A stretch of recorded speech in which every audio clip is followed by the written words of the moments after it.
तो हमारा कहने का तात्पर्य है कि आपका शरीर स्वस्थ रहे, ये ऋषि मुनि और महापुरुष व्यास जैसे पुरुषों ने भी व्यवस्था करवाई है। मन प्रसन्न रहे और बुद्धि में बुद्धिदाता का प्रकाश ऐसा है कि मौत आए तो आपको, जैसे किसी अपराधी को पुलिस देखती तो अपराधी कांपता है, लेकिन संत के पास पुलिस आती तो वो महाराज, कई बंदूकधारी, कई कुछ पीएसआई, कई आईजी, कई डीआईजी, कई डायरेक्टर, रक्षा मंत्री के सहायक, ये वो सारे के बापूजी करते।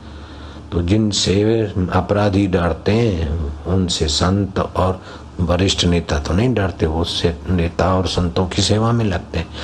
ऐसे ही मौत आपके आगे आपकी सेवक बन जाए, आप मृत्यु के समय डरे नहीं। क्या ख्याल है?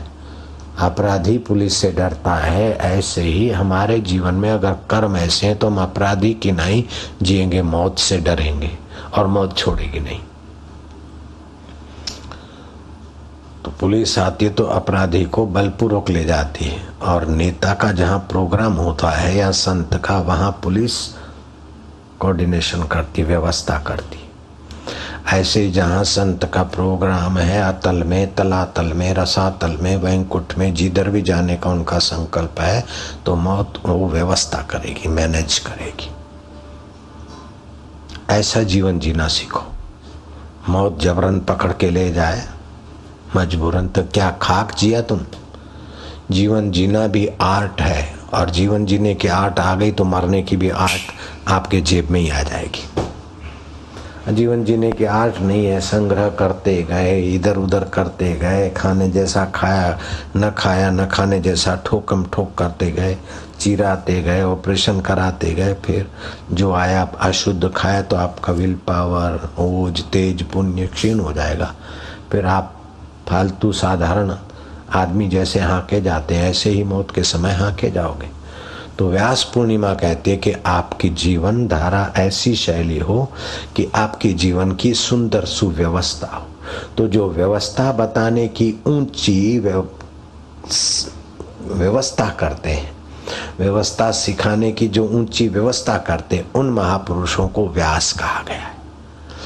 बिखरी हुई शक्ति, बिखरी हुई ऊर्जा, बिखरी हुई जीवन शैली, बिखरी हुई आध्यात्मिकता और भावनाएं, उनको सुसंगठित करके, सुव्यवस्थित करके आपको शरीर से स्वस्थ, चरित्र से ऊंचा, आध्यात्मिक उन्नति और मानसिक उन्नति, सभी उन्नतियां आपकी सुचारू रूप से हो, ऐसी व्यवस्था में निपुण पुरुषों को व्यास जी करके जो पूजता है, उसको वर्ष भर की पूर्णिमा मनाने का पुण्य प्राप्त हो जाता है। ये वह फंक्शन है, वह उत्सव है।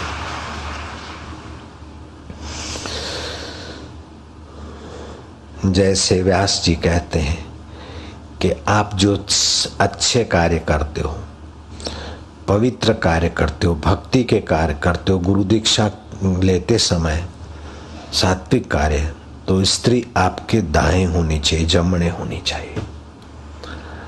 अगर आप सुख वैभव या संसार में कुछ सिद्धि पाना चाहते हो तो स्त्री बाहीं और हो तो आपको सफलता मिलेगी। आज तक तो पता ही नहीं था, गमे त्या बेसी गई बाबलानी बा, पर ना चाले। ऐसे ही आपको अगर जल्दी मरना है तो दक्षिण के तरफ बैठ के खाना खाया करो। हार्ट अटैक आएगा, एक्सीडेंट होगा, आप जल्दी रवाना हो जाएंगे। अगर आपको देर से मरना है, सुव्यवस्थित जीना है, तो पूर्व के तरफ अथवा तो उत्तर के तरफ मुंह करके भोजन करो।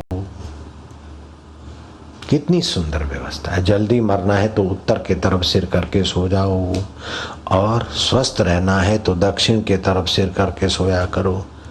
ये प्राथमिक बातें भी स्कूलों में, कॉलेजों में नहीं बताई जाती है, इसलिए हमारा देश विदेश में करोड़ों रुपए दे दे के और स्वास्थ्य खो रहा है, शरीर से कंगाल हो रहा है, मन से हमारा युवा धन कंगाल हो रहा है, आदर से भी कंगाल हो रहा है, सच्चरित्रता से भी हमारा युवा धन कंगाल हो रहा है। माँ बाप का कितना आदर करना चाहिए। भूलो भले बीजू बधू माँ बाप ने भूलशो नहीं, लेकिन बेटे बेटियां बेचारे मैकालेन पद्धति से कैसे उद्दंड होकर जीते।